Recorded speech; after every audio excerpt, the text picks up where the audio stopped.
Hi everybody, welcome to the homestead. So I got home from work last night and I noticed that my plant is really sad. This is a raspberry plant that I planted about a week ago. And it's really sad, and so I did some research and I'm pretty sure that it has root rot. And I am total novice gardener here. So after the research, I think I planted it in a soil that is holding too much water. And so what we're going to do is we're going to transplant it from this pot here to this pot, and then we're going to treat it with a hydrogen peroxide water mix to kill the root rot, and then we'll see how my plant's doing in a couple of days. Okay, so we're going to take my sick little raspberry plant here that I actually planted a month ago, not a week ago, and we are going to put it from this pot and we're going to put it into this pot. And as you can tell, this is just a 5-gallon bucket that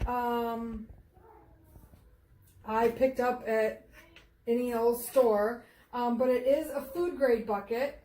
If you go to a store and you buy a colored pot, like blue or orange or green or whatever color pot, it's probably not a food grade pot. And you want to make sure that it's a food grade pot so that it doesn't leach chemicals into your dirt, which then get taken up by your plant, and then your plant puts it into, in this case, a raspberry, into the berries, and then you pick the berries and you eat them, and then you're eating all of those chemicals that are really bad for you. So to know if it's a food grade pot or not, you look on the bottom of the pot.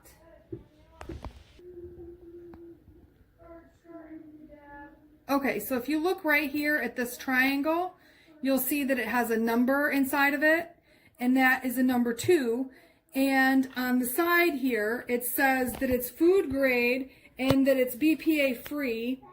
And so we know that this pot is acceptable for planting things in. Okay, so this bucket, well, as all buckets, you don't really want a hole in your bucket, except in this case. In this case, we need our bucket to drain out if there's too much water in it. And so we're actually going to put some holes in our bucket.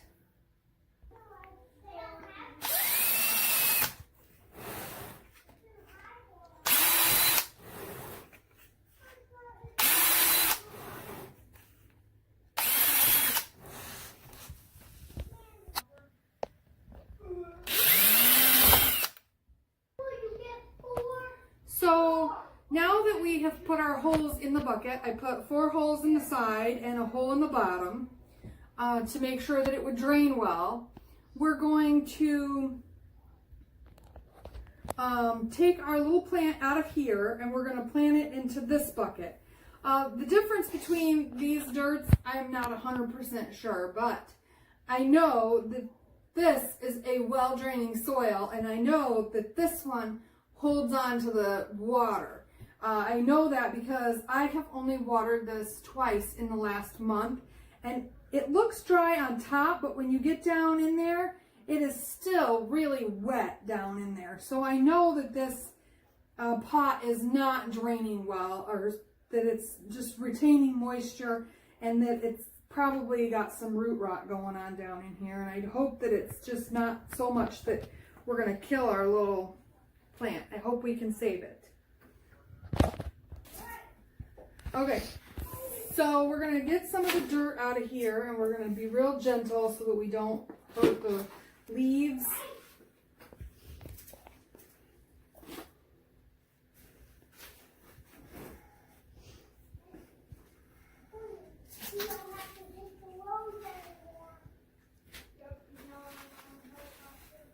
And this is pretty compacted down in here and wet.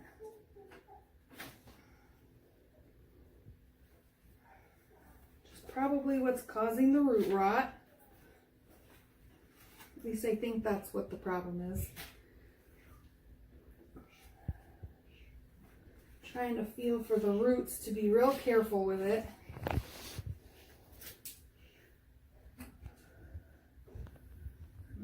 loosen this up a little bit here.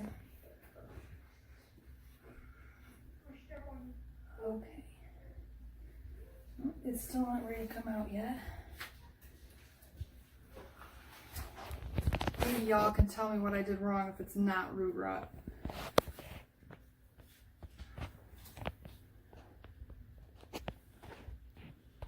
Okay, I got the whole thing out, roots and all. It just looks so sad. Get as much of that dirt off of there as I can. Roots, there's still some late roots though, some late new roots, so hopefully that's a good sign. Alright, so I'm going to put it in here in my bucket. I'm going to dig a nice hole here. Because this has a root that's at an angle, we don't want to bend it, so I'm going to stick it down in there at an angle. There we go. I dug out a little hole so that I can put that in there without bending the root. I'll pack it down in there a little bit so it's nice and comfy. Right. So, to cure root rot, I read that we need to do 1 part hydrogen peroxide to 1 part water. So here I have a cup of water, and I just bought a new thing of hydrogen peroxide to make sure that it was fresh. And what this will do is the hydrogen peroxide will go down in there and it'll kill any fungus that's causing the root rot.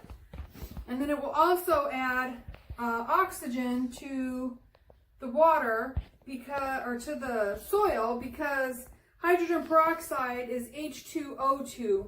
So it's mostly water with an extra oxygen molecule. So this will get a lot of oxygen down in there to our plant, and it will kill any root rot or fungus that might be on it. So we're going to go ahead and get a cup of hydrogen peroxide, and we're going to add it to our water.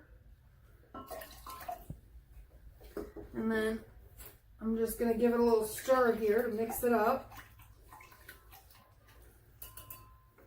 And then we're going to give it to our plant. And we want to make sure we don't get any of the water on the leaves, because this is a pretty strong mixture. Let that settle in there for a minute. This is a pretty strong mixture, and we don't want it to touch the leaves because it would probably burn them. So go ahead and it's just all kinds of fizzing and bubbling. This is the first time I've ever done this, so y'all are along on an experiment here with me.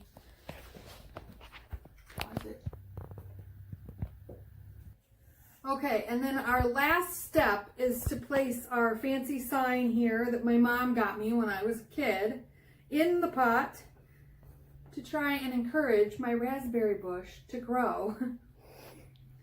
So, we have taken the plant, we've transplanted it from this pot into this pot with some soil that drains much better than this one did. I completely expect this soil to get dry in no time. So we'll check back in a couple of days and see how my raspberry bush is doing.